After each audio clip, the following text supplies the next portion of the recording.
I hear so the two of them neck and neck, you hear that too? Yeah, neck and neck, I know. Yes, yes. Neck business are going, one of them go and chop off, no. The election, serious election, serious election. Every election serious, man. Serious one. I same thing I go on.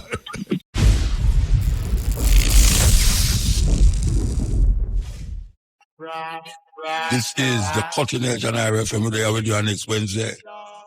Whenever they are last week, Canada call we and we did have to go. Wonderful presentation. Masani, who are yellow Masani, anybody will know Masani there. Tell us a Mutabaruka yellow up. Should do a wonderful work. Yeah. Yellow Johnny Clark, my name aspired the whole time. Johnny Clark, yeah man, you're about still, what you mean? We're pointed program tonight, yeah. We're gonna disturb whole heap of one, but listen. Yes, listen. When information come to you, you listen, and when you don't agree with, you take that out of your mind, and then you have to be a thinker, critical thinking, and that is what we really offer on this program. Yeah. We wake up in all this time yeah, because them look like them wake up. They have been woken up from ever since I live here. And when I say live here, I mean plan this planet here. And we still a dilly-dally. Europeans are get themselves together. See them all fight one another to see who is best to rule the continent of Europe. Yeah man, white people are kill off white people. You don't see it. You know what I'm telling you, say, why black people are kill off. Oh, black people love kill off themselves, so. You want to tell me nothing. Don't tell me nothing. Because war are going in Africa, war are going in Europe. Amount of people who are dead in Europe. It's not funny. I say we have some pointed reasoning that we want to put to the people them. Why you part my Christian friend them? Christian friend them vex when me talk about some of them think. And this program is about thinking on the next level. Yes. Not the conventional level where you know about, but different kind of information is presented. First break. Yes, so there with you. So, we want to take you back in time a little and really talk about some things we used to talk about.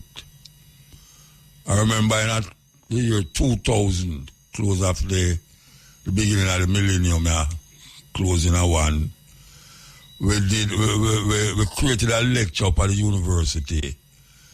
We was talking about Christianity, the illusion of the African mind.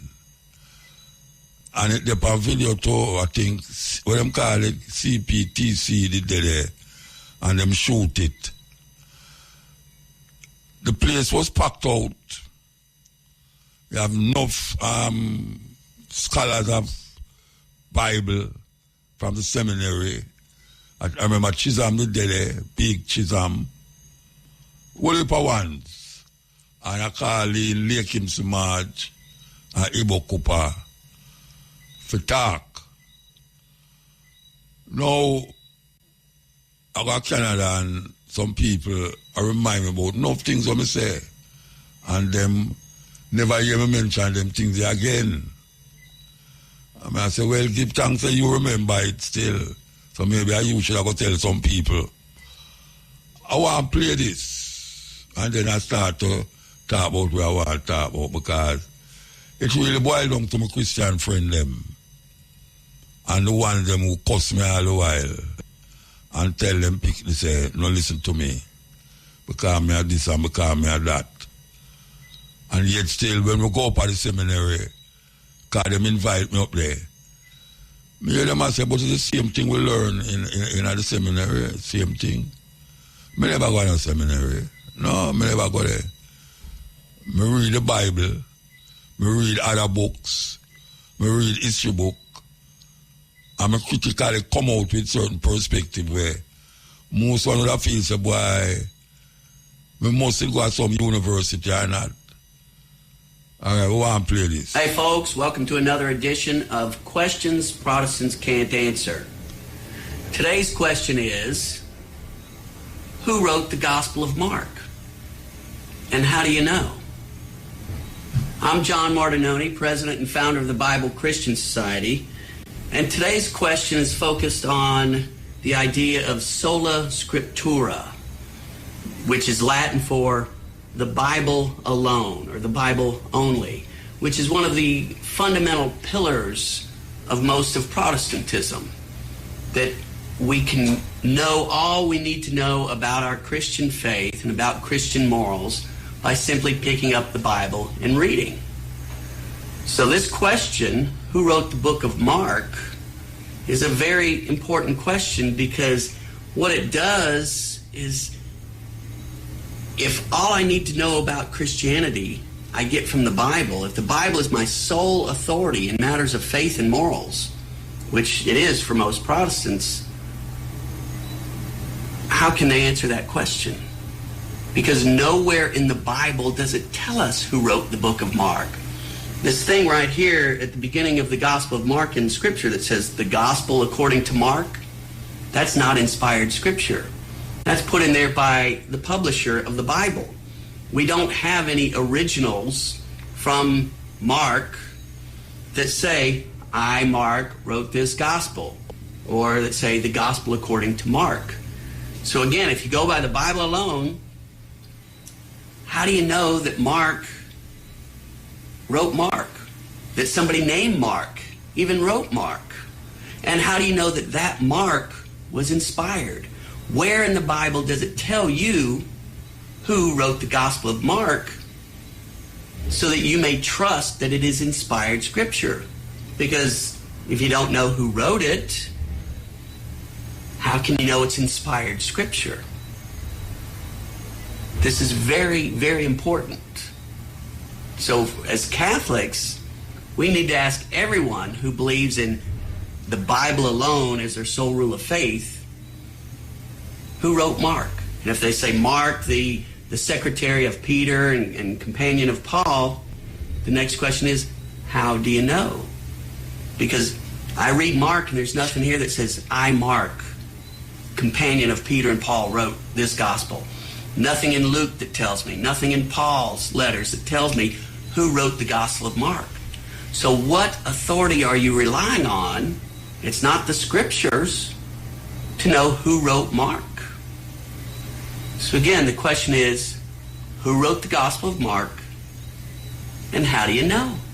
Okay, so if he's a listener to Cutting Edge, we hear we played a little clip there. For years we have played a clip there. Who wrote the Gospel of Mark? I went to carry it a little further. Who wrote the Gospel of Matthew? Who wrote the Gospel of John? And who wrote the Gospel of Luke?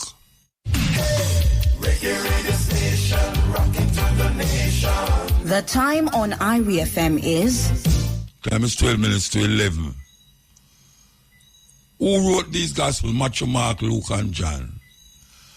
I want to know how much people out there ever ask themselves the question, including the ones who have studied religion up at the university, at the seminary. How come these people have English name? The people them who write the first 4 books of the Gospels, all them have English name. And I'm going to put it to you, and I want you really check it. Most of the New Testament is centered around what Paul said about a man named Jesus, who him never know. Yes, him say it in the Bible, say him never know nobody named Jesus. Him hear about this man, but him never know him. Never know him.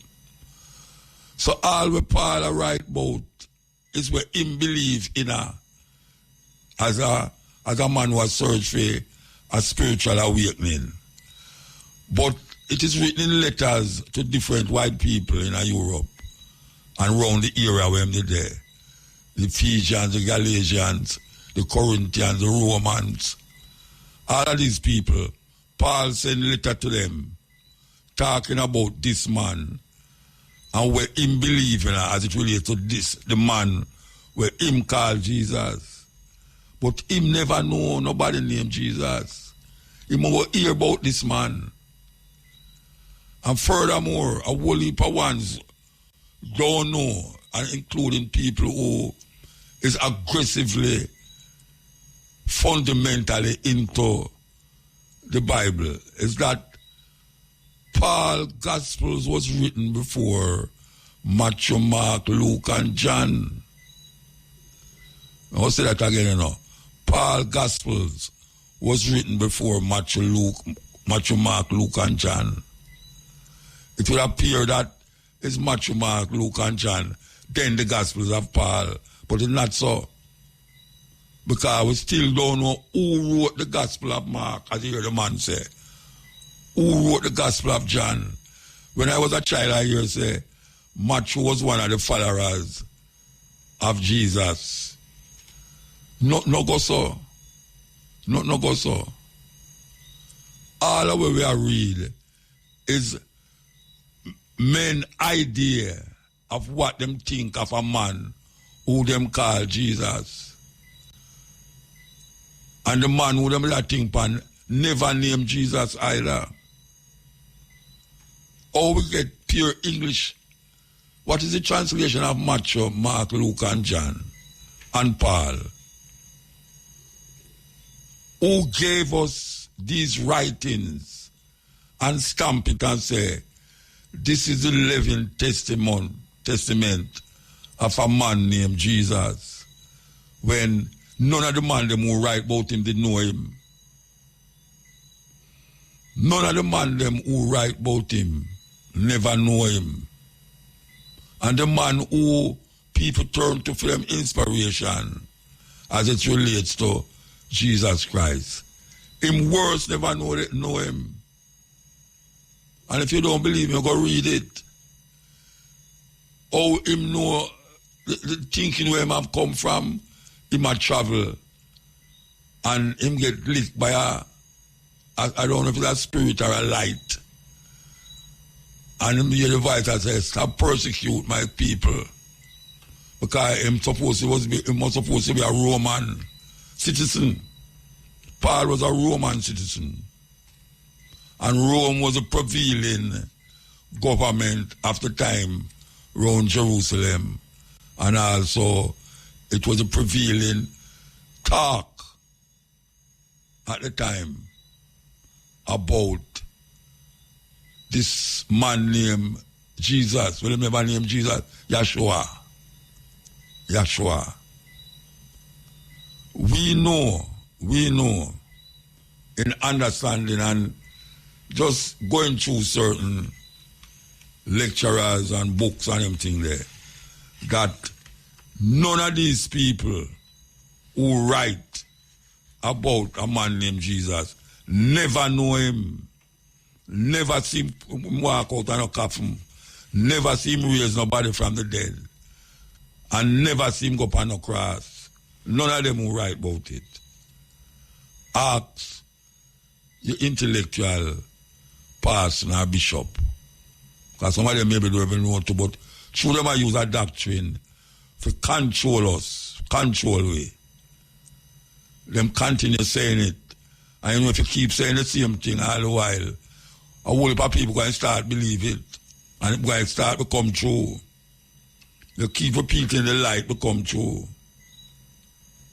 And them don't bring it to us like a mythology. Them bring it to us like it's a real story. Like it really happened. Yes, your man feed 5,000 people with 12 fish and 4 barley loaf. We actually believe these things. Especially black people. Black people hold on upon them story there. And when I come on and say, oh, you know so much Mark, Luke, and John write where you read. Who was these people? And them start to find certain things for sure. You say, Mark was this, Mark was this, John was this, that. Yet still, Paul is the main one that guide Christian faith and Christian belief. And the man never know him because he never write nothing about the miracles of Jesus. Paul never write nothing about miracles. And if a man a walk around a town and a raise dead and a heal sick and a do all these great works, him who are write about him must know him. And yet him say him never know him. Maybe the first of all you never hear that. Go ask your person if Paul didn't know anybody with named Jesus. I hear him hear about the man. Hear him hear. Him never feel him yet, touch him yet. And as a matter of fact, as we have said, where Paul write was written before Matthew, Mark, Luke, and John. Because Christianity belief is based upon where Paul say. And then the Romans them claim to them kill him and have him under the St. Peter's Basilica in a Rome. Rome is the one that guide Christian belief. Yeah, Rome guide Christian belief. And most of the things that them tell you about Jesus come from other stories that exist hundreds of years before the man who called Jesus did exist, according to them. Yes. You have 16 people that was crucified in other nations before 2,000 years. Before 2,000 years, you have a whole heap of people that was crucified in other religious beliefs. And that was born of a virgin. Jesus is not the first person rise up that people claim was born of a virgin.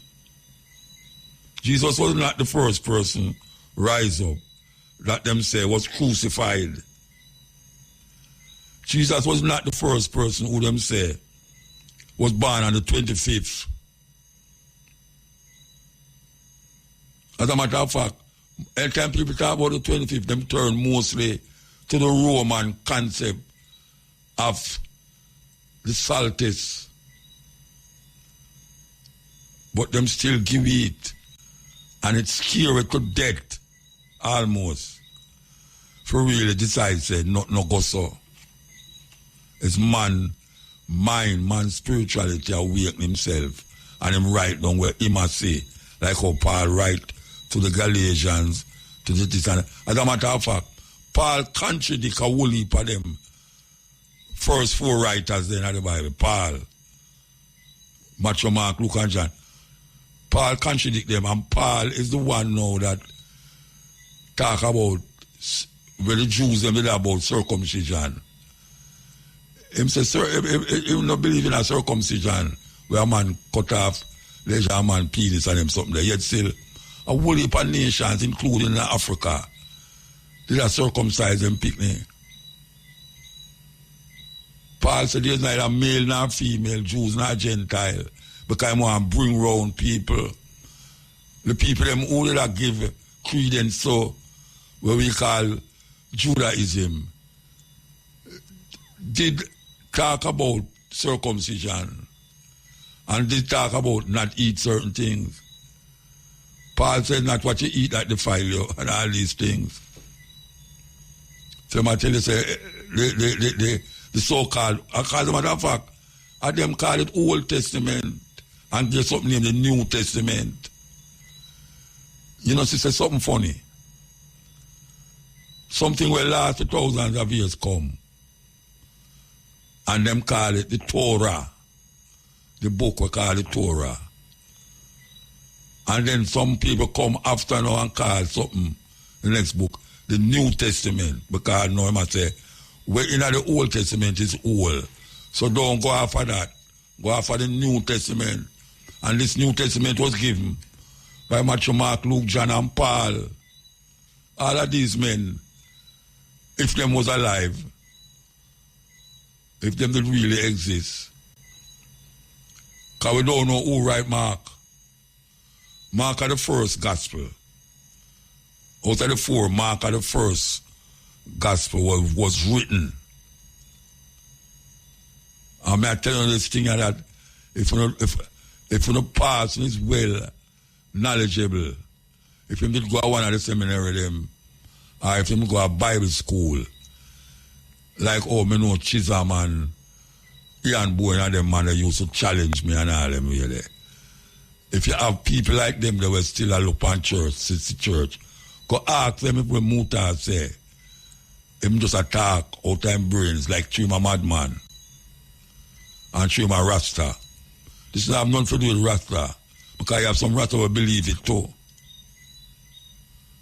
And if you ask them who was Mark, them can't tell you nothing about no Mark.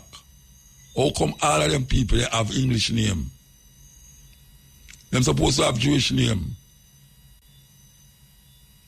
Them supposed to have Jewish name.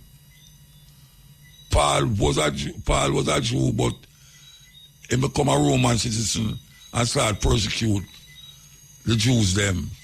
And that's why him have him delusion and travel and then start to switch now and say him not persecute them already, but him go create a religion around the Jewish tradition. Him go create a religion around Jewish tradition and move with some of the old time talking where them do that talk. And him come up now with this.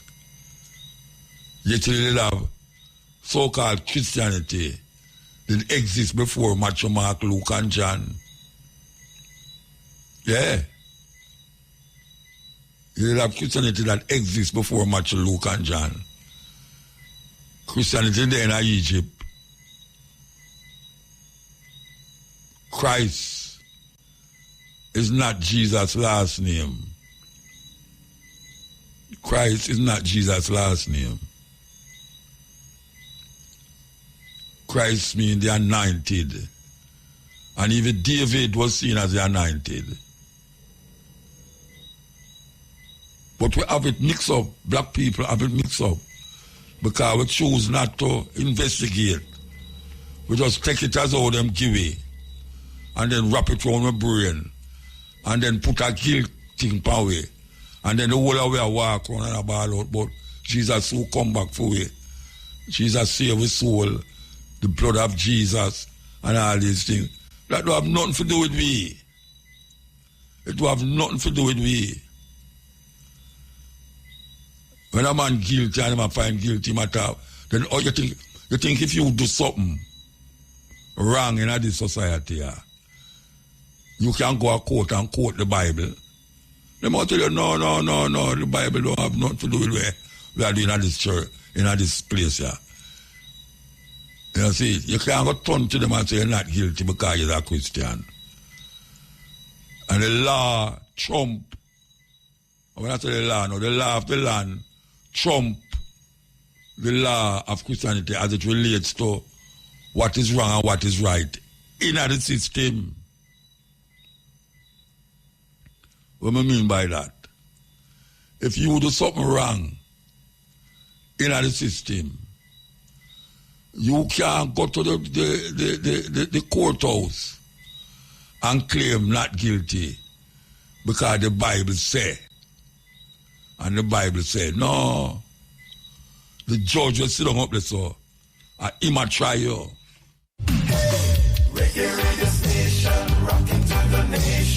The time on IRIFM is? Time is 2 minutes past 11 o'clock.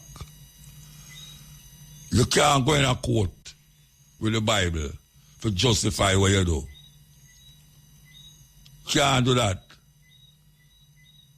Because there's certain things in the Bible, it's a cultural thing. It have nothing to do with you. There's certain ways and attitudes and behavior that is related to that culture. You can't go tell a man, the judge say, but judge, according to the Bible, I say, no. The law of the land trump, we want to use a word about it trump the law of the Bible as it relates to what is wrong and what is right in the society. It's just simple that.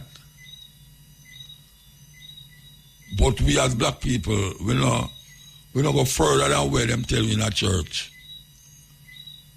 And we're afraid, they make us afraid. Fear. Fear is the hallmark of Christian belief and Christian thinking. That everything you do, it must relate to Christianity, or them going to talk fear in your heart. Yeah. Because you're going to burn up in a fire. Yeah, God going to burn you in a fire and all them something there. This all-loving God. Going to put you in a fire and burn you for 1,000 years. Bolipa Savior come for different races, different nation of people. Only Buddha, Krishna, you can call out Holy for them.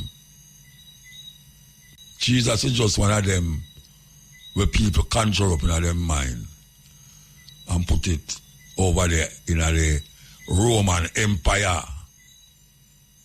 Constantinople was like the capital of Rome, so them called Turkey and the Roman Empire. So Turkey is in a 2 continent. How much I want to know that? Turkey is in 2 continents. It's in Europe and it's in Asia. Yeah, I talk off of what I read now. I talk off of what I experience. You take the boat from the Asia side and you take the boat and go over to the European side. Yeah. So it's not like, say, I talk highfalutin. I talk with my experience. And them don't want to tell you that a lot of the concepts of Christianity have nothing to do with a man named Christ. And them make it up and put in the book. Want to all of the book them with them take out. You have 14 books named the Apocrypha. And everybody ever read the Apocrypha. Going to the 7-day bookstore them, and you see the Apocrypha. 13 books of them take out. You have 88 books in the Ethiopian Bible. Book of Enoch, Book of Mary, St. Thomas, the Book of St. Thomas. All of these books is not in the King James Version. Because these guys know what them was doing. This is a plan thing. It's organized. Them organize it. Them organize it. And up to this day now, 500 years after, well, since we come on here, 500 years since we come on here, them use it for manipulate your mind, manipulate your consciousness. And this day, no care how we try, we can't find ourselves. We can't find ourselves. We mix up everything. When we say our thing, we mix it up with for them thing and then move away from it. We don't know which way we are going. And the only part we want to go in heaven. Your man say, I go up in heaven. When him dead, when him die, I go in heaven. And when him die, that's why them say in the anthem, grant true wisdom from above. Where above is wisdom. Wisdom is internal. Wisdom is where you grow into. You have knowledge and you have wisdom. Most of the time, them says old people have the wisdom. Because wisdom comes through experience. It's the experience of the times. Give you wisdom. It's not going to school. Give you wisdom. You might go to school and get knowledge. And you use knowledge for move yourself into the world at hand. So, we understand how dangerous what I say is to some people. But if you have a open mind, You go investigate it. You go click it out. And it's easier now, not like me, where they have to read.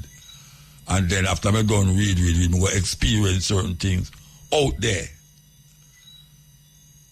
We go to certain places where I can't say it. We go to some places in the earth where no Jamaican never go there. I know them as a Jamaican there everywhere. We go to some place where, trust me, we do some things where no Jamaican never do. Man, open them eye. Because we like to experience. Not like Paul, who most of the things we must say never experienced. Nothing. Paul has shout a philosophical thing. Him philosophical. And him go amongst the Romans and him go amongst the Jews them. And him hear the reasoning about a man.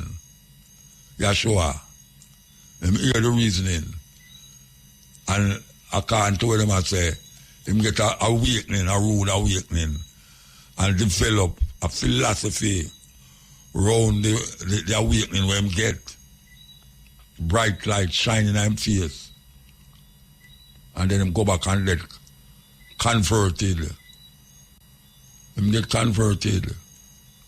So him according to where him say, him gone beyond Judaism. Him gone beyond where the other man them did I say before him, and him become the leading voice of Christianity. There's no Christian, none, can quote them belief without mentioning Paul. What Paul say in a Corinthian, Paul say in a Galatian, Paul say in a Ephesians. Can't quote them unless them quote Paul. Because Paul is the authority of Christian belief. Paul is what make Christian think. And according to the Roman them, Paul get murdered, I should say, and is now supposed to be lying under St. Peter's Basilica. With Peter too.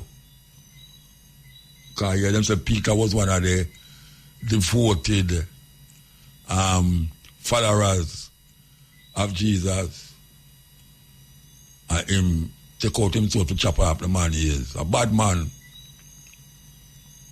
Bad man. So, we just say that because, as I say, we are raised with someone up in Canada there, and we just have some reflection. And the reflection carry back to the days when some of these things is what we used to talk about, that create certain enmity between me and certain people. But me still there. I go through. And more people. And that's something know it because that was what spring it.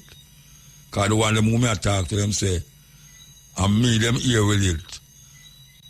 And then come to Canada and go to a certain place and see it. And hear it. That's why them come with me yet. Them say, because them always hear about me, them never see me yet. Them just hear what me I say. And them come to Canada and them hear other people say it. And a long time we have played Ben Cannon and all these men on radio. And it is a deliberate attempt. Give thanks with tape, you know, and hard drive and computer and all the things that were necessary to just get information just like that. Because now a man can verify what me I say. Just like that, same time as me I talk. Him can just go in and phone and click, and verify what me I say. Like when I say about 16 crucified saviors. Like when I say Paul was written before Matthew, Mark, Luke, and John. Yes. How come the apostle them have English name. Let them say Philip baptized the Ethiopian eunuch. The Ethiopian eunuch, him never named Philip afterwards, so who did name Philip? All of them think they're going in Egypt, you know. All of them think they're going in Egypt. But we lose track. Because them carry around and come around and bring around so much that we lose track of everything. Everything we lose track, you know. And we are trying to find back our way. But we are find back our way in a very hard and rough and rugged way. That we have to keep going over and over and over. The same thing. But you have to keep repeating it because then repeat the lie and it becomes true continuously. Hey folks, welcome to another edition of Questions Protestants Can't Answer. Today's question is, who wrote the Gospel of Mark? And how do you know? I'm John Martinoni, president and founder of the Bible Christian Society, and today's question is focused on the idea of sola scriptura, which is Latin for the Bible alone, or the Bible only, which is one of the fundamental pillars of most of Protestantism, that we can know all we need to know about our Christian faith and about Christian morals by simply picking up the Bible and reading. So this question, who wrote the book of Mark, is a very important question because what it does is, if all I need to know about Christianity I get from the Bible, if the Bible is my sole authority in matters of faith and morals, which it is for most Protestants, how can they answer that question?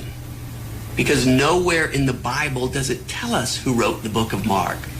This thing right here at the beginning of the Gospel of Mark in Scripture that says the Gospel according to Mark, that's not inspired Scripture. That's put in there by the publisher of the Bible. We don't have any originals from Mark that say, I, Mark, wrote this gospel. Yes, we're going to take a break and come forward. Number 4, do the Gospels contain eyewitness tradition? When I was a Bible-believing evangelical Christian, attending Moody Bible Institute, before I began my serious scholarship on the New Testament, before I began to read it in Greek, and before I saw what serious scholars of the world had to say about it, I was absolutely convinced that the Gospels not only contained eyewitness tradition, but that they were written by 2 eyewitnesses, Matthew and John, and by 2 people who were close companions to people who were eyewitnesses, Mark and Luke. Intense research has a way of changing your mind about things. But I don't want you to think that this is a reason for you not to use your brain. Even if you are the most hardcore, Bible-believing evangelical on the planet, you surely think that God gave you a brain. Use your brain. Craig and I will agree on this. God gave you a brain to think with. Apply reason. That's why God made you a human being instead of a slug. Don't be afraid of using your intelligence to find out the truth. The truth may not be what you were taught, but if it's true, you should believe it, not run from it.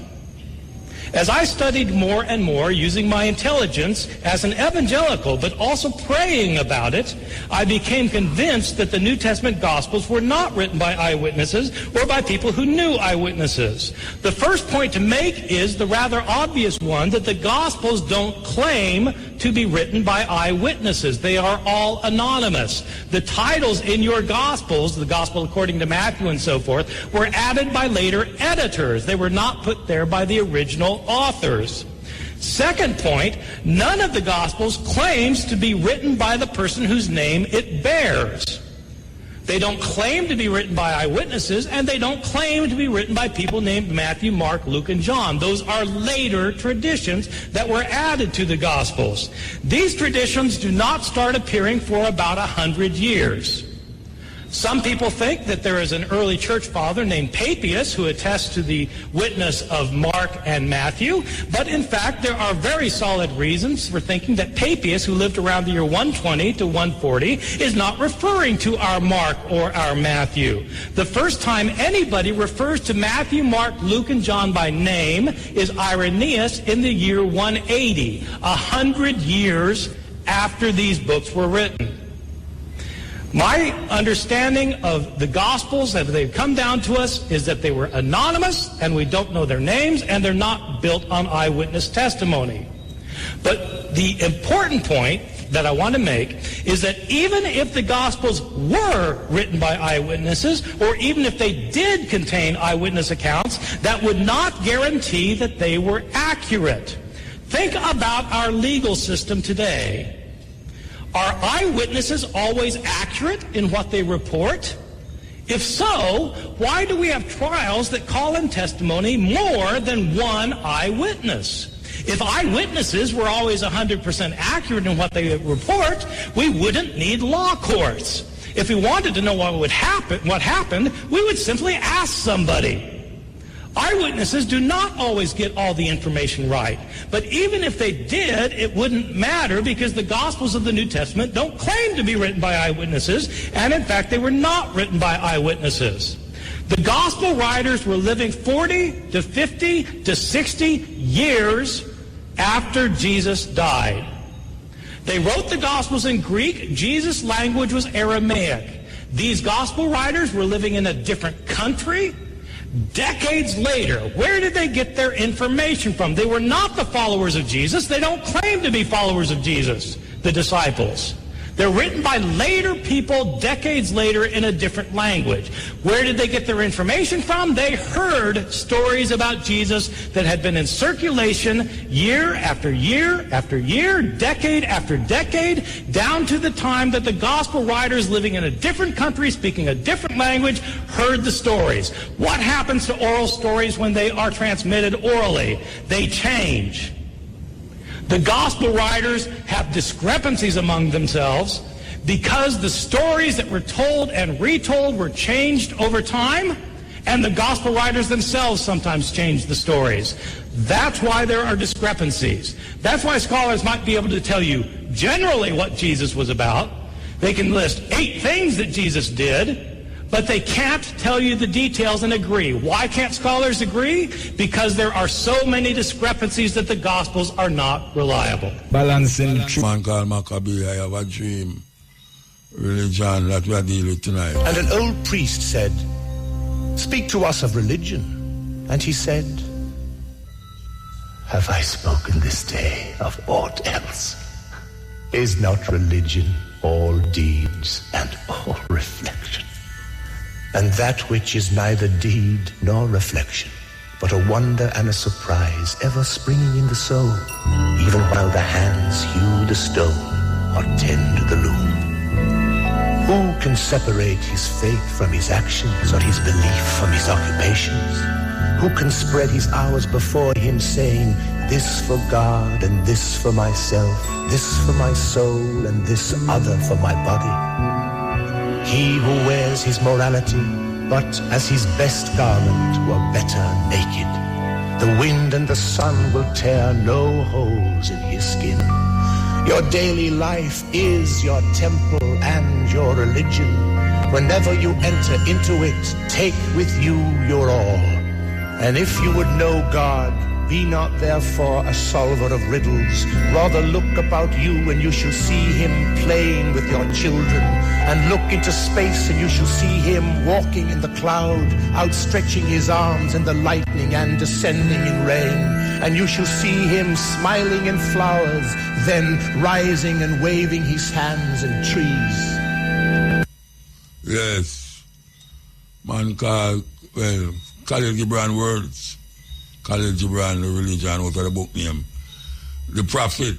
There were 15 major theological religious movements in the world before Christianity that taught exactly the same identical story of a Messiah who came to the earth, who was born in a manger, who died on a cross, who had 12 apostles, who died with a crown of thorns. Are you aware that there were 15 major religions that had the same identical teachings of Christianity? Most people aren't. And I'm very suspect of a 16th religion, which is copied off of 15 previous religions, and I am told that this one is the truth. I become very suspect. Of course, God's son, S-U-N, the Egyptians said had an evil brother. He was the prince of darkness, and he came out at night to rule the world. When God's son died and went away, the world was in the hands of the prince of darkness, and his name was Set. And he came out at sunset. The Egyptians said that that newborn sun that came up every morning, his name was Horus. In Easter, we have Easter sunrise services, or Horus Horizon. That's where we get the word horizon. I'm saying that there are 15 major religions in the world before Christianity that have taught the same thing. It is a very ancient, old story. That's why the Bible's called the greatest story ever told. The courts of law give us the chance to judge innocence and guilt. But is guilt reduced or removed by the passage of time? That's the question raised by our next document.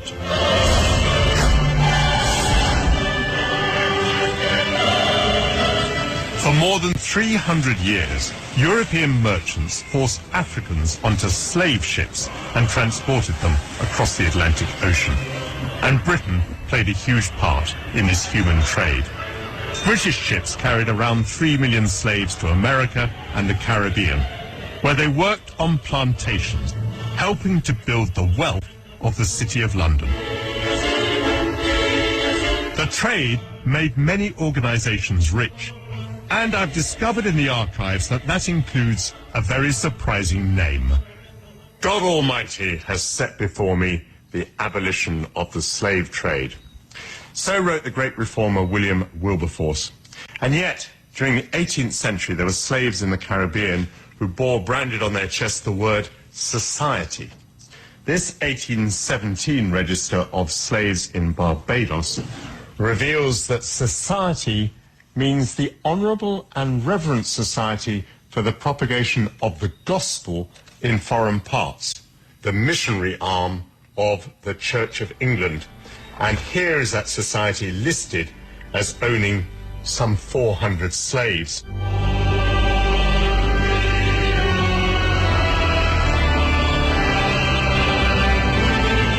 Listed here then is every man, woman and child owned by the society. We see that their ages range very considerably. Cudjoe is 70 years old, and he's working as a domestic. It seems that Ben George can be set to work as a grass gatherer, even though he's only 10 years old. Some slaves are still alive at a very grand age. Here's Rita, who's 90 years old. She's infirm. She's no longer working. But on the other hand, Okoa and Kwashiba, who are both 80 years old, are both still working as nurses. The documents don't reveal the conditions that some of the slaves would have endured.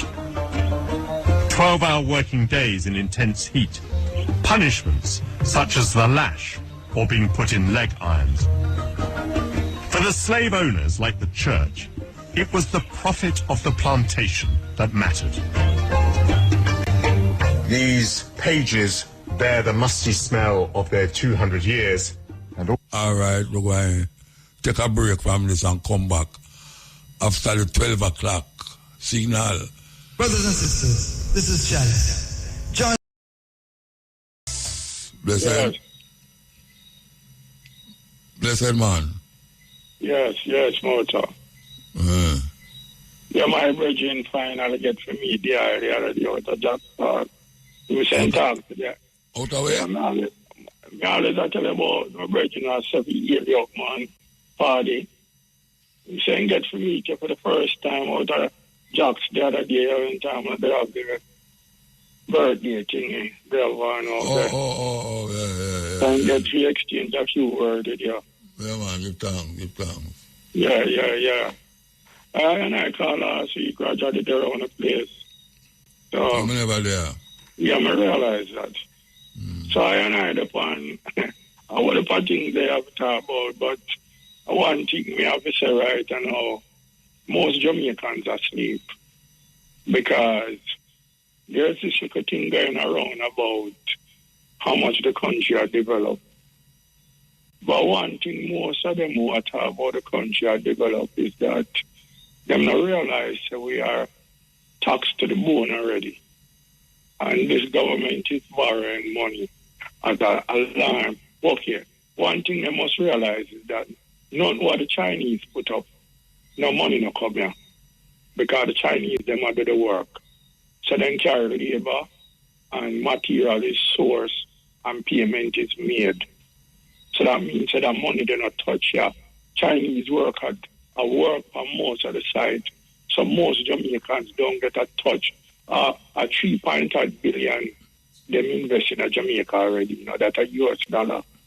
And we not pay it back.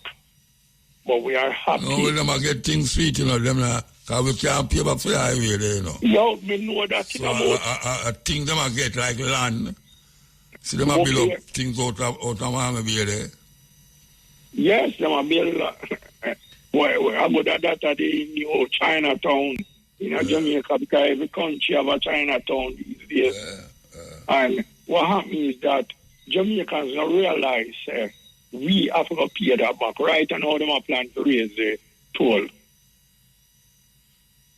It is being discussed right now. That boat highway, the 2000 and the express one. And everybody knows not for the express. I bet I'm taking notes for the express. You know the funniest thing though?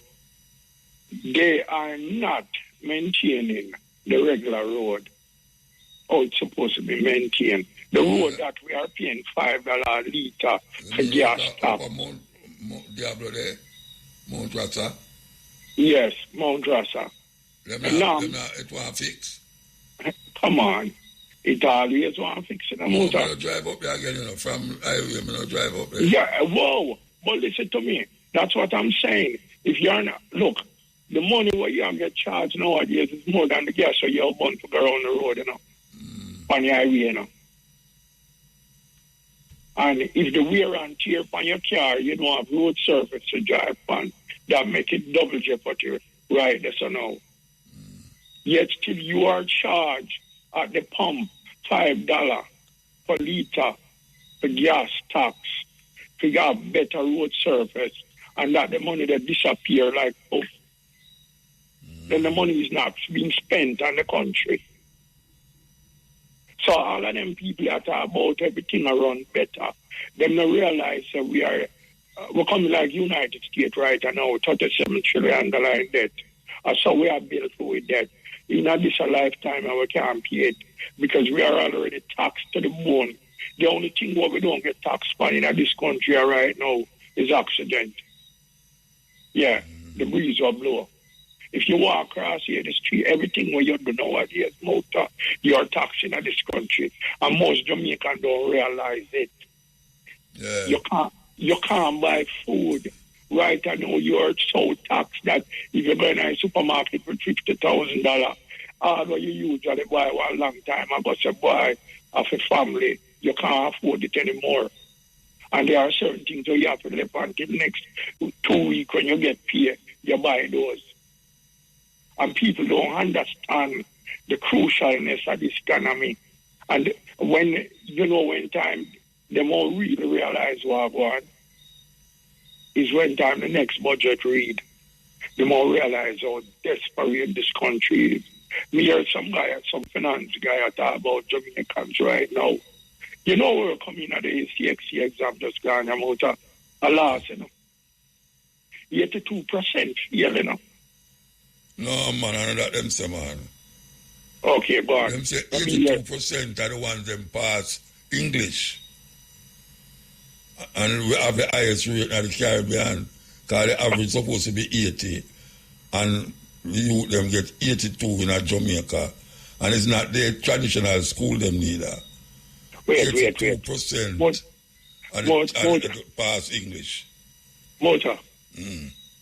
We come last You know, out of the countries living in the Caribbean. No, you can't. We're not talking about English, we're talking about overall. We're talking about we come last. And it's not the first year. Haiti are the only country who come behind me and them never sit the exam. All right, educate me as well now. Educate me as well now. Okay. It's where you get that information from? No, man, it's a report. What just come out. Yeah, a report will just come out. Because just like you and I spend a whole heap of time listen to reports. And the one that stipulate that yes, well, we come last in the lot. Because Haiti was supposed to do the exam. But you know, because of the unrest over there, it no work. So when you said Jamaican, no, get 82% in a maths, not maths, English. Yeah, let me get that from. Me here. Hold on, I could take a break. You still there? Yeah, man. You get any information from what me just said? No, me never check, me never check. Well, me I tell you, sir, we don't listen on clip, on discussion clip. And yes, we come last in the Caribbean. And this year and year before. You say something, me that listen to one of your clip, where you are saying Jamaicans prefer upon social media to gyrate than literally doing anything creative. And you did sing one song then called Dance. Yeah. That has become a reality now in Jamaica.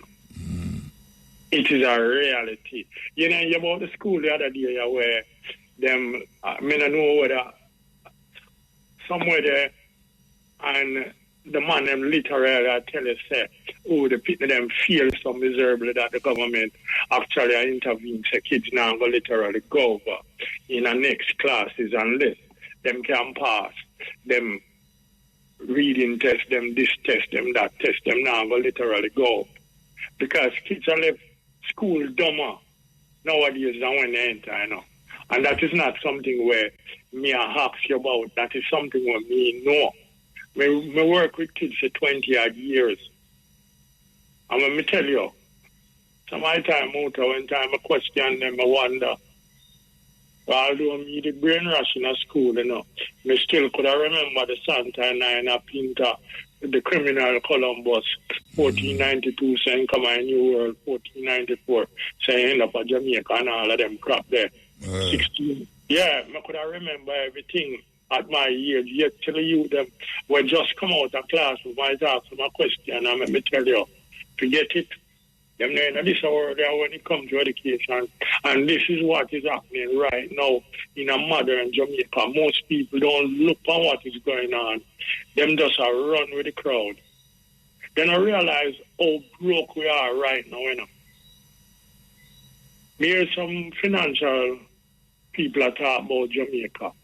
So right now, okay, we're brain trained already. I mean, so we lose nurses and doctors and we qualify people them like it a go to water. But that beyond the fact is that everything on your business nowadays is going to be literally run by foreigners. We are only going to be here buying food.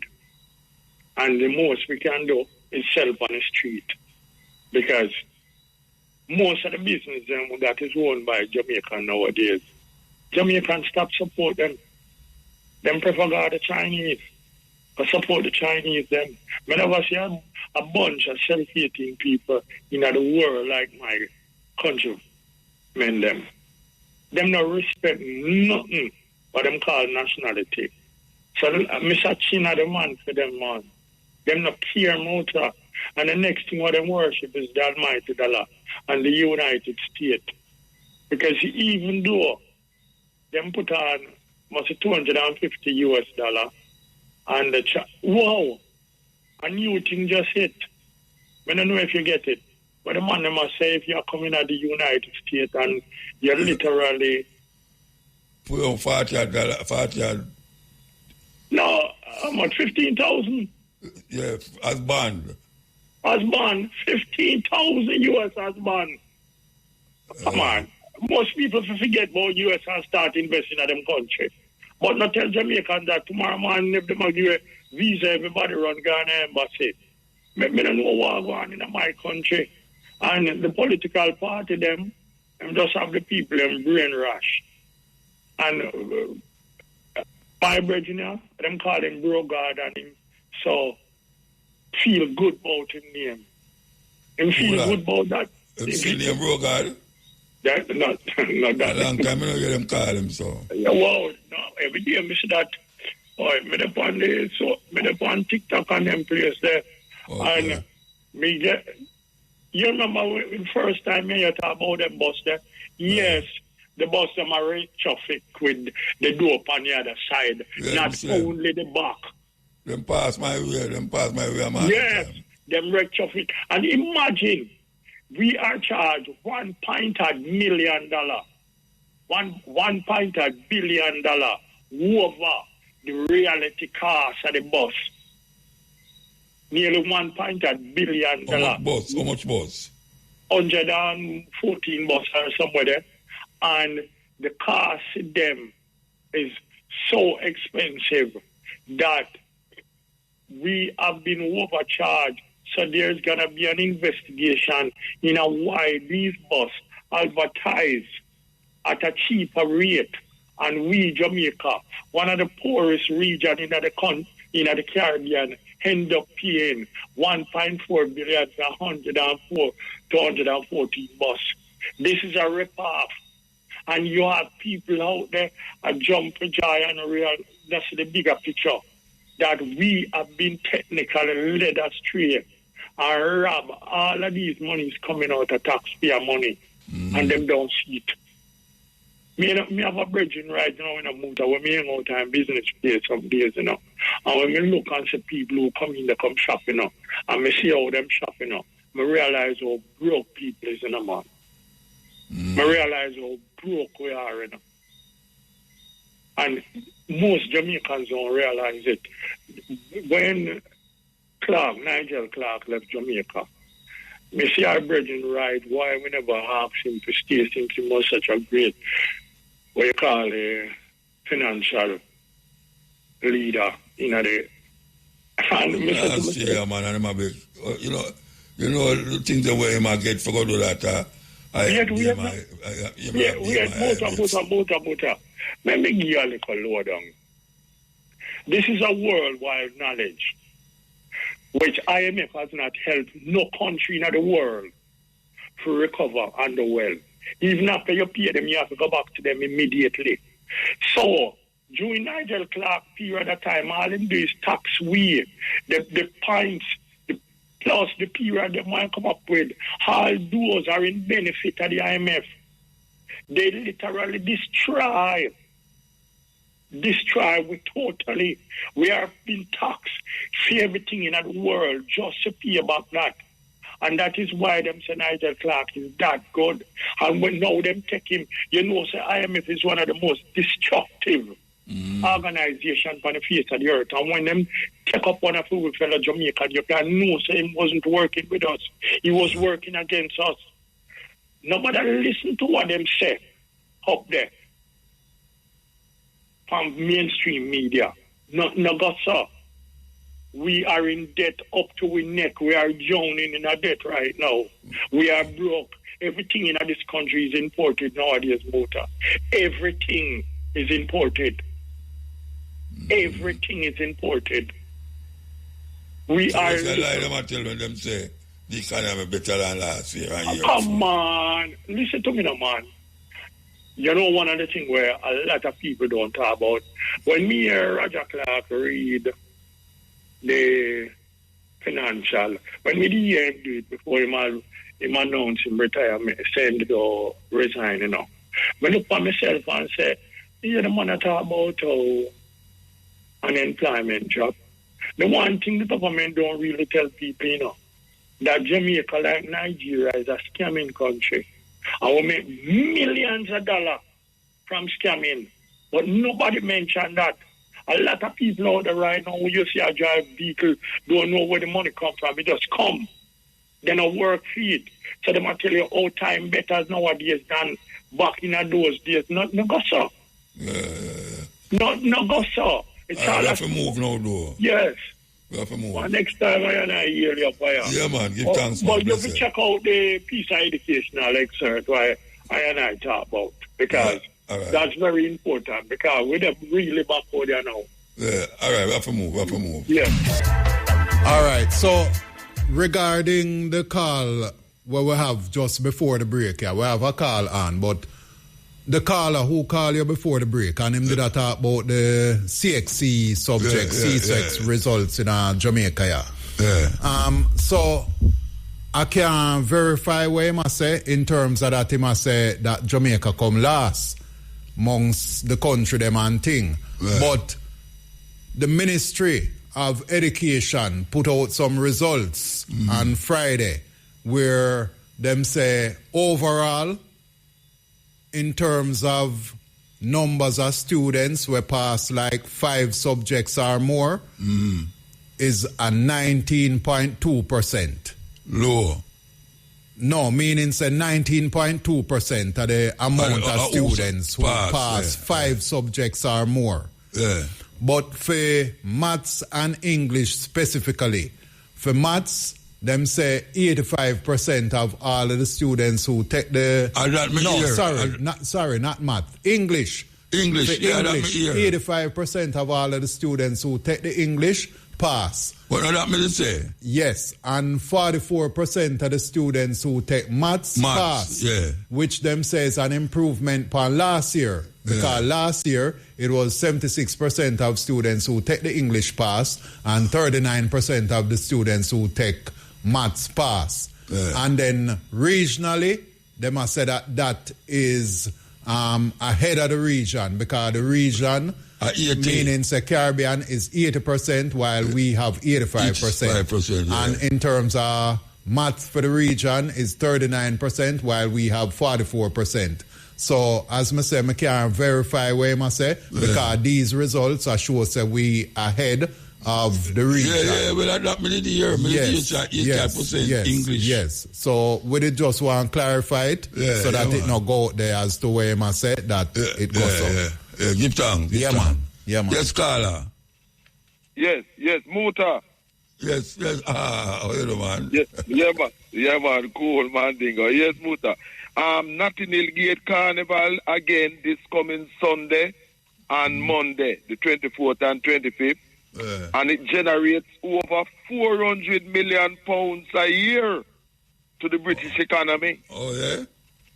Yes, over 400 million pounds a year to the British economy, despite racists who don't want to go on because true is Africans from the Caribbean.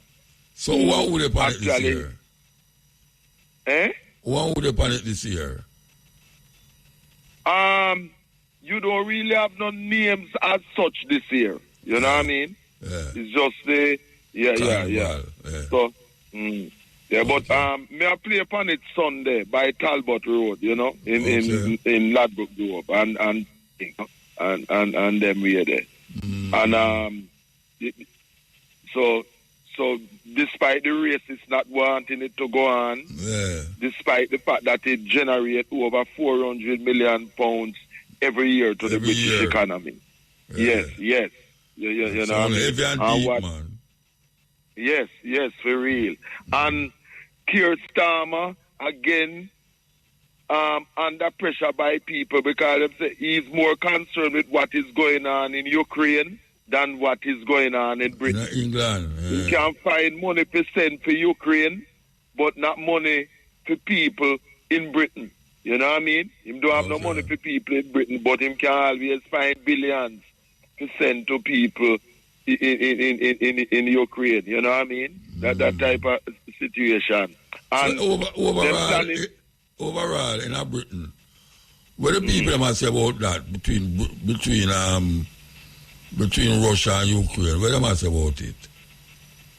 Overall, what people have realized, which me no long time as observe and them thing there is that Britain and the British government and the US government, NATO, using Ukraine to wage a proxy war against Russia. That is what is happening. We try to keep Russia down and that type of thing, you know. And people, a lot of people will never see now that how come him say him don't have money to deal with the standard of living domestic and affair, people here. Yeah. Yes, exactly. Him don't have no money for that and doing all kind of things to penalize people financially. But him have billions to get to Ukraine. You understand? The Zelensky regime, rather, you know, in Ukraine. And also the double standard that they talk about what's going on there, so, but ignoring and also supporting the genocide what's going on in Palestine and also in the Sudan.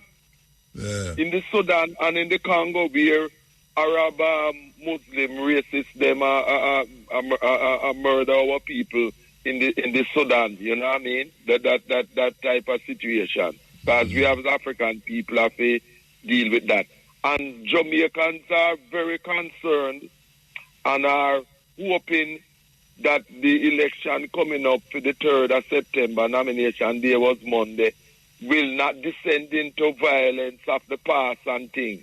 Because, you know, African people should not be killing each other over no PNP and JLP. So far, we haven't had any violence, really, you know what I mean? And we don't want that. We have to over that African people should not be killing themselves over PNP and JLP politicians with elections and that type of thing.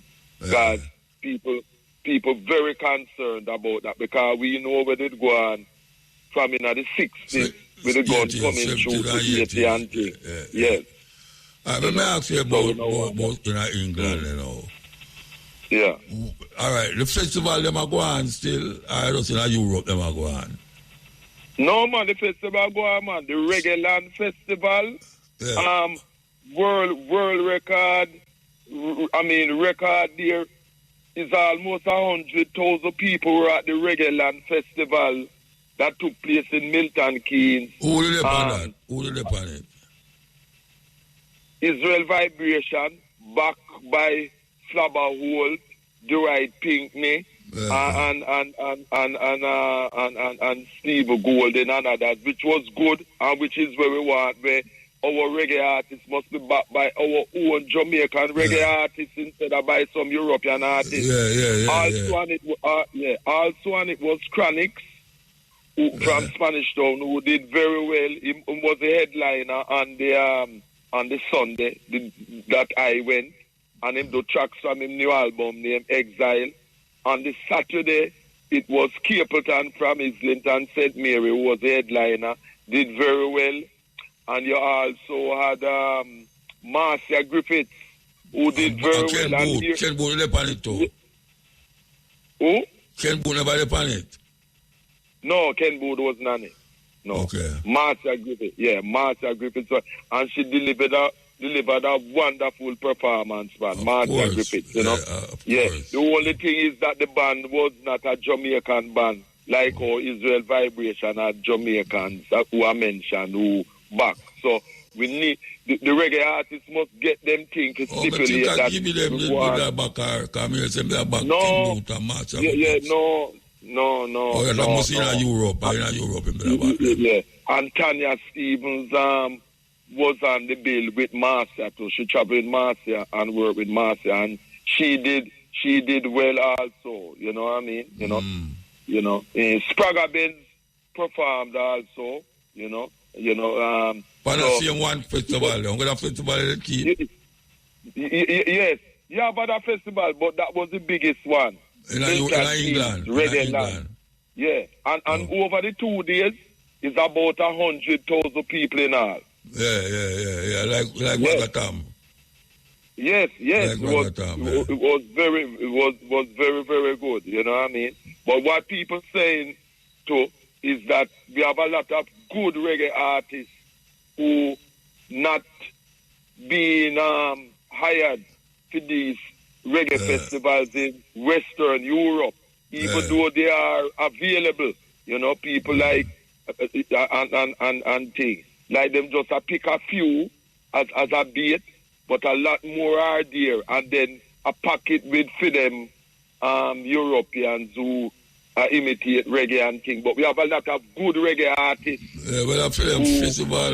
Yes, but we have to set up, but we have to really, what really happens, you know, is that the artists really should form a union whereby them work to set up, to get jobs together and thing, you know. That unity is strengthening, you know. You understand where I did? Because it can be achieved, you know what I mean?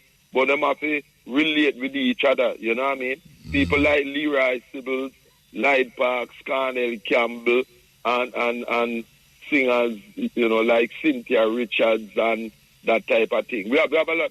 Stranger Cole, you know, them to pool their resources come together. Anzo Collins, who with Dave. Yeah, but Dave I don't think them can go against.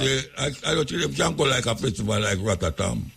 Ratatam, they're from almost nearly 20 years and now, and the people them speaking around it. It's like I tell them, they must come and so come to a reggae show and I mean, I don't say, oh, you do that. Like I tell Ratatam to come at Jamaica, come to a show and expect. No, we don't need Ratatam, you know, because we. No.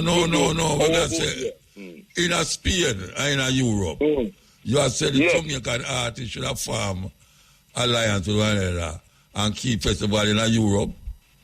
No, I'm not saying keep festival in Europe, but work together as a team to try and get collective employment for them all. You know, that kind of unity is strength. Work together more rather than just individually. To see. No, but all of them have different management. Suppose for that time are, you know, one of them festival now want a certain artist, they want a certain artist. Like suppose they want. No, I know what you mean, but what I'm saying, nothing beat a failure but a trial, and you can work along those lines so that you can help each other in whatever way, because some positive results can come out of that. At the end of the day, what I'm saying is that we have our artists who are very good at things, and we have to marshal our resources so that them can achieve maximum benefit as where them deserve due to them talent and thing, you know? Because people want to hear them in the world, not just in Western Europe, but worldwide, you know what I mean? You see? Brazil all over, you know? And when I show you we go on at Reggae and Milton Keynes and thing, it is just further indication for those who don't know of the pulling power of reggae music. And I think when Martha Griffith said, when she performed to great applause, she said, listen, people are come talk about old school. We don't come from the old school, Martha Griffith said. She said, we come from the good school. We come from the good school. We don't come from the old school, you know. And me like how Chronics I keep the reggae music going by doing good reggae music, good new reggae music. Some of the tracks from his new album, really, really good, you know what I mean? Sure say reggae music, you know, still have that potency and power to rock people. Well, most of the festival, them a reggae festival, and them still have Jamaican artists a tour said we. Yes, you know, for real, you know. But as we say, we want more of our people as the musicians who make the music. And I must say, condolences to the family of Barnabas, engineer from Channel 1, and drummer who was start drumming by Sly, who passed away Friday in Jamaica. You know, he was ill. He had diabetes, I'm a brethren from Channel 1 days, Barnabas, and he was also a DJ too, and thing. You know, he died on Friday there in Jamaica. He used to live off Maresca Road, you know. He had diabetes in past. Great engineer and drummer who would slide his feet, you know, and thing, you know. Yeah, man. Right. You know. Yeah, right. Yes. And you have on Thursday too, you had a virgin from Spanish Town by the name of JB Senior, who was responsible for Greensleeves becoming a top reggae company in the world, because when Greensteel started around 1977, it was JB from Spanish Town who lived in Shepherd's Bush who actually got the first set of Jamaican artists for them to be able to release their music and that type of thing. He passed away on Thursday, the 14th. My good brethren. And he used to work with Jukes, Junior Delgado, and do productions and that type of thing. JB. He used to popularize a sound from Shepherd's Bush named Sir Jesus and run Sir Jesus shop on the Gola Road in Shepherd's Bush. My good brethren, JB Senior and thing. And I think Muta, Jamaica, as the brethren was talking earlier, we have the fertile side to produce food for ourselves. One of the biggest problems that we have in Jamaica is that we're not using the fertile soil to produce food. The too much import of food and other things is what is causing serious problems in Jamaica. We have the good soil. This import from the start of the program, very bad. From the start of the program, that we have pushed on the radio. How long? Yes, I know that. How long? It's not that we have the land, and the land is fertile. There's no need to be importing this poisonous junk from abroad and that type of thing. And then people wonder why the cost of living in Jamaica is so high, the exorbitant prices. But it must be. Marcus Garvey Jr., our teacher technically used to say, we must feed ourselves by producing what we eat. And the same thing must go for Africa. But you see all the IMF and the World Bank, Nigel Kaganti, them don't want our countries, Jamaica and the others in Africa, the Caribbean, to be self-reliant, that we feed ourselves, because that does not suit them. They want us to be in a state of constant dependency. See, IMF and World Bank is designed by racist European imperialists. And that to start the program, we'll start the program. We'll talk about rising up Africa, because Trump rise up him country, that's why we must depend on him. Exactly. And anybody who you depend on for food, own and control you, of course, whoever feed you is your master. You have to do what them say. We must cultivate our own food that we eat and get rid of the IMF and the World Bank, because they are designed to keep Africans in eternal slavery and enslavement. And as your show say all the while from time, stop push that and cobble to the same thing. We know that. See all in Africa, them have all in Kenya and some countries, Uganda, them want we to export flowers to them. Our people not eat flowers. It's food we want to. That's why they are against Mugabe. Because when Mugabe take over the land, the white people them plant flowers on it and I send go to Europe and now plant no food. And now plant no food. Exactly. It's food we want. We have to feed ourselves to be independent as a people, because let's not make no mistake. The Europeans do not want Africans to be independent. And the only way to guarantee independence is that we have to grow the food that we consume to be independent. There's no other way. See? And by the way, Upton Lindo have a good new album, reggae album named This Song for You. And him have a scotch upon it with Master Griffiths, man. Combination, House is Not a Woman. Master Blaster reggae album. And AJ Franklin from Joseph Uto have a brand new album named Frankly Yours. See? So you and Shane and all of the rest of the people keep on keeping on. And we Africans will remember Marcus Garvey 138 was just the other day, Sunday gone. We must make Marcus Garvey vision be a reality. IRFM celebrate it. We know that, man, every time. All right, so keep on keeping on. Yeah, man. Yeah, Buta. Blessed. Yeah, man. Good night. Good day. Good night. First, I would like to congratulate you and Eric for 25 anniversary. Yeah, man, give thanks. Yeah, man, that's blessed. We never do it with a great Jamaican station. Two things, one. First thing, I remember some time ago with the Carlian, talk about the police killing that going on. But, you know, look, normal, for civil life society, last year, them time out, the statistics police killed about people. No, about 93. But no, I told you before, so more than 100% increase. How much people police killed that year, yeah? How much them killed already? Yeah, but I told you. I told you. And it is a big concern. Why, even though it's a strategy whatever used to the crime rate, you know, that's why the crime wants to the cause. The man, what's in your car involved now, gambling, and bringing in a kill you. I understand. Income now look like them not serving purpose. What do you think? What's your thought? What do you think about what?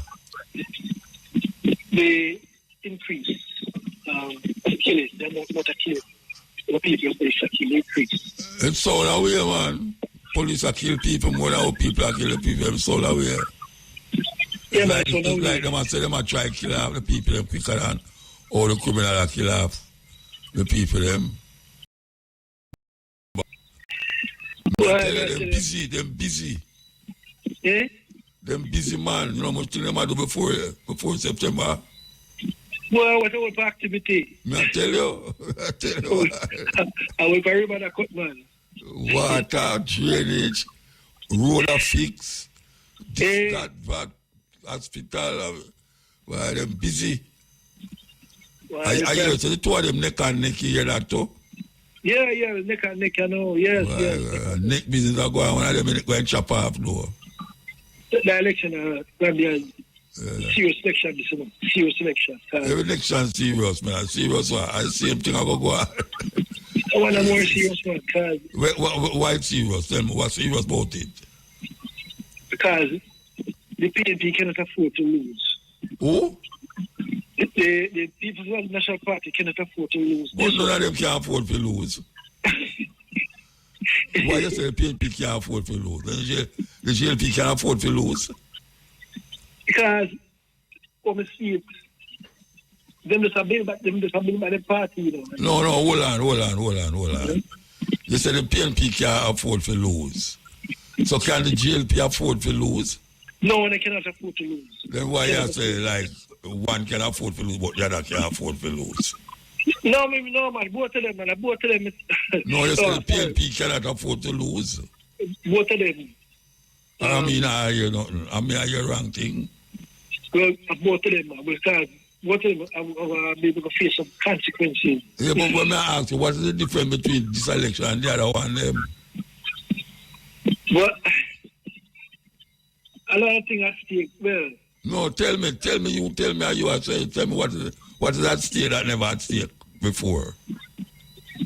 Well, all right.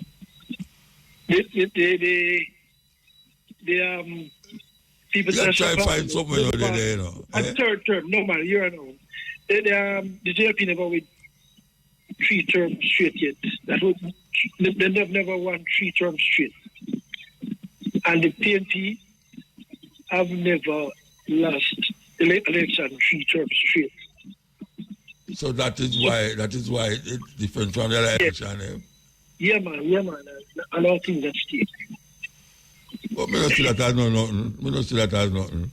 One of them are going to lose and one of them are going to win, and the thing are going to go and see him here. You know, no people have heart attack. No people have heart attack? Yes, man. Take politics. Well, yes, man. People don't take politics. And them are going to dead or them are going to have heart attack. Which one? Heart attack, man. Dead. Oh. Yeah, man. Okay. All right. So I'm going to look out for that. Yeah, man, look out for it. Make sure you're not it, though. No. No, Muta. Yeah, man, so those are my 2 points. But yeah, man. For me, look, you want to look into this, but I look into this music. You want to look into the music? You want to, yeah, but you want to look into this something. Which one I look into you want? The one where you hear all the while you want to hear, you know. Both no prisoner you want to hear. Yeah, man, prisoner, right, yeah. Them building university, all them are building hospital, college, and yeah, man, run that one, the motor. People's National Party President Mark Golding has stated that the party's manifesto will gain traction among the electorate and help boost campaign efforts. His comments come in the wake of criticism by the Jamaican Labour Party that the PNP's manifesto is merely a regurgitation of what is already being done by the JLP. The manifesto, entitled Mission Jamaica Love, a pledge to country, was unveiled last evening. It is based on several pillars aimed at building a better life for every Jamaican. The PNP also released a Patois language audio version of the manifesto. Speaking during a tour of constituencies in Manchester today, Mr. Golding said the Patois version is intended to resonate better with Jamaicans, thereby allowing the party's message to reach more voters. We have the momentum. We've been on the ground for months all over Jamaica. We have been speaking to the people about our plans. Apparently some people out there are not hearing, but others who are listening are hearing. And we've launched our manifesto last night, and we're continuing to cover the ground. And we're going to run through the tape until we form government. You have to be mindful of that, and you have to distribute your ideas in a way that people can hear them and understand them. So we've done a Patois version of our manifesto, for example. First time a manifesto has been released in the Jamaican language, and I'm very proud of that. And you know, the individual items that would be of relevance to particular groups, we plan to break out those ideas and let them understand them directly so they get a good feel for what we're offering. PNP President Mark Golding. Meantime, opposition spokesperson on justice, Senator Donna Scott Motley, said the People's National Party will focus on reviewing the Beach Control Act, expanding the Senate, and creating fixed election dates and term limits should it form the next government. Senator Scott Motley made the announcement during last evening's launch of the PNP's manifesto ahead of the September 3 general election. The manifesto, dubbed Mission Jamaica Love, a pledge to country, is now available on the PNP's website and social media pages. According to Senator Scott Motley, the next PNP administration will implement fixed election dates and term limits. She further noted that the Senate will be expanded to include members of the diaspora, persons with disabilities, and the Rastafari and Maroon communities. We shall have a discussion and consider fixed election dates and term limits, and this is no idle promise. And to those of you who are not here but are listening, we shall expand the Senate to broaden representation to include the diaspora, persons with disabilities, and the Rastafari and Maroon communities. Inclusion for all. She also noted that the Beach Control Act will be reviewed to ensure that access to beach by citizens is guaranteed while balancing tourism. We will implement a progressive beach policy.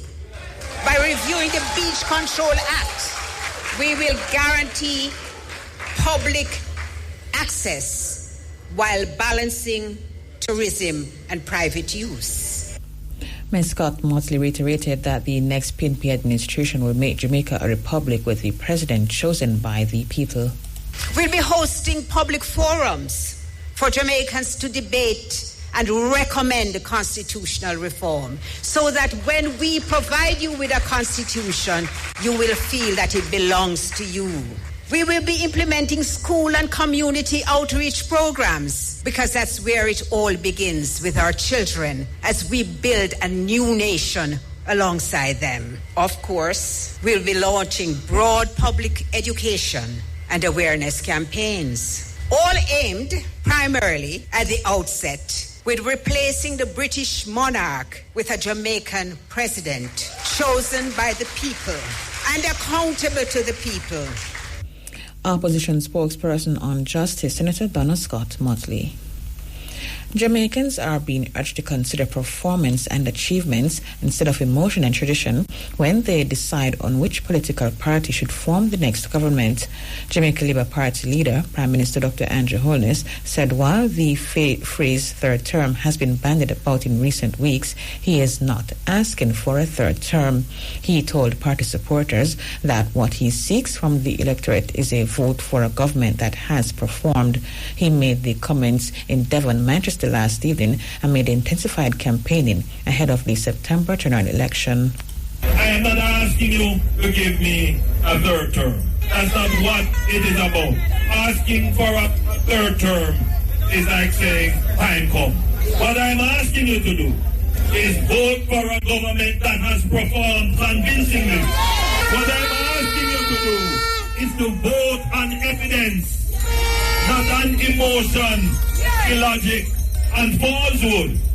Vote on the record of performance. And yes, you have to also consider what will the government do in the future. Dr. Holness pointed out that the electorate can be confident in the decision to vote for the JLP because it has evidence in the form of a record of achievements during the past 2 terms. One thing I always say to people, the future is as a result of the decisions you make today. And if you're going to make decisions today, you should consider what has happened in the past. And if you consider the past actions of the Jamaican Labour Party in its last 2 terms, then you have literally no other choice. Because when you compare what we have done to what any other administration has done, we are street and lane above them. We are way above them. And so when you come to make a decision and you take into account the record and history and evidence of our performance, along with the credibility of the commitments that we have made, you have confidence that if you continue to place your trust and to give us the authority to continue administering your affairs, you can be assured that you will have a better quality of life for your household and for your country. The JLP leader said the electorate should use credibility to judge the promises and commitments made. And therefore I ask you, in the choice that you have to make, don't about political party, your political traditions, what your family always vote, what your friend them say, all the rumors and lies that them spread on social media, those have no bearing on the decision to elect a government. Look at the facts and the evidence of performance and credibility and use that to judge the promises and commitments that are being made. And once you do that, there's only one logical conclusion. If you go to choose Jamaica, you have to choose the Jamaica. And the Jamaica Labour Party leader has stressed that the government is committed to ensuring that all citizens have access to potable water by 2030. Andrew Holness made the comment while addressing party supporters in Devon, Manchester last evening. He pointed out that his administration has been making strategic investments in water infrastructure island-wide. Dr. Holness cited as an example the SPARK program, which incorporates pipeline alongside the road rehabilitation works. He noted that discussions are being held with bauxite companies to allow access to wells on their properties, especially in sections of Manchester. For communities like here and New Greens and where we just come from in Mile Gully and other areas, that for decades you have no water. Now there is the issue of the geography of the parish. Manchester don't have many water sources, but for this area you do have some water sources. Your councillor tells me about Moravia, and your member of parliament to be has been very resourceful, and she has made some connections with the bauxite company in the area to have certain wells become available. And I'm not going to say too much more. That's your achievement, and I wanted to speak about it when it has been perfect. But this area has potential for water. What needs to happen is an allocation of resources to expand Moravia and to tap into some of the other wells and to have the water distributed via the pipelines, which you don't now have, into your community. Dr. Holness said when the JLP returns to government in the next term, it intends to implement a major water program. These communities, like this one, is not unique with this problem. It is right across Jamaica. And so what this administration will do in our next term, just as how we announced the Spark program, and it's not just an announcement, we put the money behind it, we are going to announce a similar program of a massive investment in water to ensure that every community in Jamaica has potable water for its residents. By 2030, every community in Jamaica should have access to potable water. It is not an impossibility. What it requires is investment. Jamaica Labour Party leader, Prime Minister Dr. Andrew Holness. Preliminary data from the Jamaica Tourist Board indicates that July marked the strongest July on record for visitor arrivals. There were 286,548 stopover visitors last month. The JTB says the figure demonstrates Jamaica's continued appeal as a premier Caribbean destination. Marlene Freeman reports. JTB says the July 2025 figure is a 16.5% increase compared to July 2024 of over 246,000 arrivals and a solid 4.8% growth over July 2023 with approximately 273,000 arrivals. Tourism Minister Edmund Bartlett has welcomed Jamaica's arrival for the month of July, stating that these exceptional numbers reflect the island's unwavering position as the Caribbean's most sought-after destination. He stated that the 16.5% month-over-month growth showcases Jamaica's tourism industry's robust destination assurance program, remarkable resilience, and the effectiveness of strategic marketing initiatives. According to JTB, the significant growth over both the previous year and 2023 levels indicates robust recovery and expansion in the sector. The tourism sector's success in July is attributed to several factors, including enhanced airlift capacity, successful marketing campaigns targeting key source markets, and the island's diverse tourism offerings from beaches to the cultural experiences. Jamaica continues to invest heavily in tourism infrastructure and experiences, with ongoing developments in accommodations, attractions, and transportation to ensure the destination can sustainably accommodate growing visitor demand while maintaining the authentic Jamaican experience. Reporting for IRFM News, I'm Marlene Freeman. Prime Minister Dr. Andrew Holness says the government is not seeking cheap labor to create profit for capital. Speaking at a groundbreaking ceremony for the Palace Grand Jamaica Resort Monday, Dr. Holness said he asked stakeholders in the tourism sector to invest in workers so that they can increase productivity. We are not seeking cheap labor to create profit for capital. That's not what we're trying to do.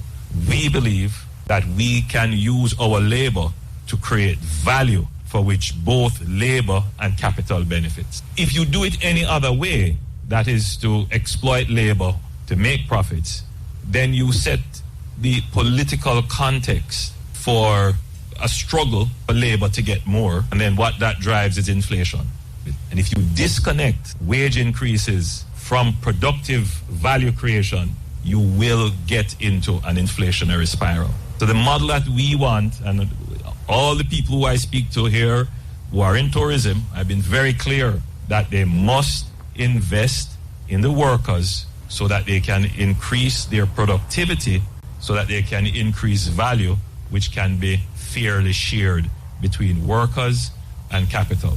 That is a must. Prime Minister Dr. Andrew Holness. Alligator Pond Councillor Omar Robinson has reiterated his appeal for motorists to exercise caution on the Prospect Main Road in Manchester after a 9-year-old boy was struck by a vehicle on Monday. Police have revealed that the child had been admitted to hospital in critical condition. Councillor Robinson said the child's hands were broken in the incident. And learning of another incident a stone's throw away from where that first incident occurred on the Prospect Main Road. It is sad. The family, they are unsure of what will happen with this child being hospitalized. I learned that both hands are broken after a dialogue with his parents, 9-year-old young man. And I even saw the driver of the motor vehicle this morning, and he's still in shock. My plea at this time is for both motorists and parents to exercise caution, and to especially for that area which is now a hot spot. He also urged parents and motorists to be vigilant.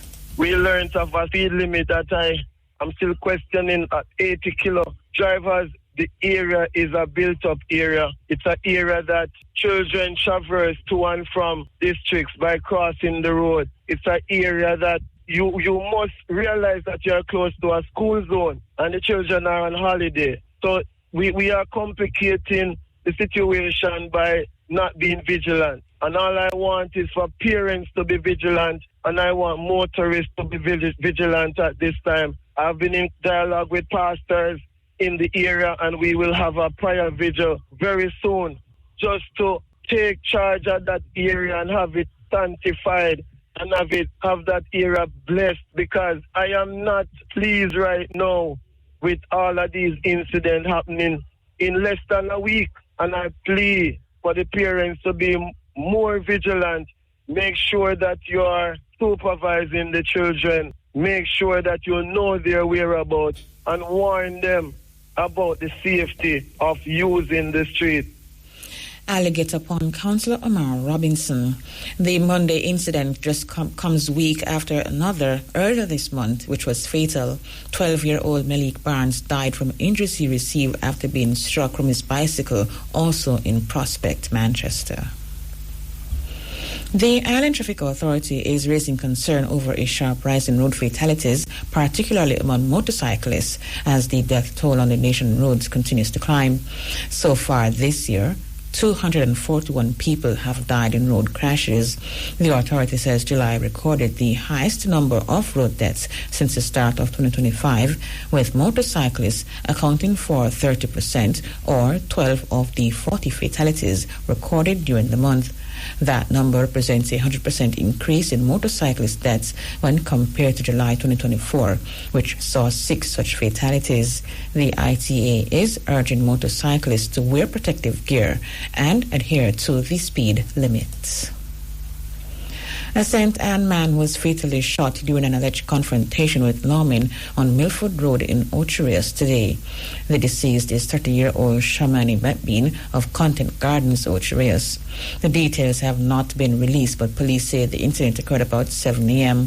Lawmen say the Inspectorate Professional Standards Oversight Bureau, IPROB, and the Independent Commission of Investigations, INDECOM, are probing the matter. According to INDECOM, 196 people have been fatally shot by the police since the start of the year. Graduates of the Northern Caribbean University are being implored to consider the support they got while pursuing their studies and now to pay it forward. The appeal was made by former Dean and Executive Director of the Inter-American Development Bank Group, Jared Butler. Mr. Butler was delivering the main address at the second commencement ceremony of the 2025 graduating class.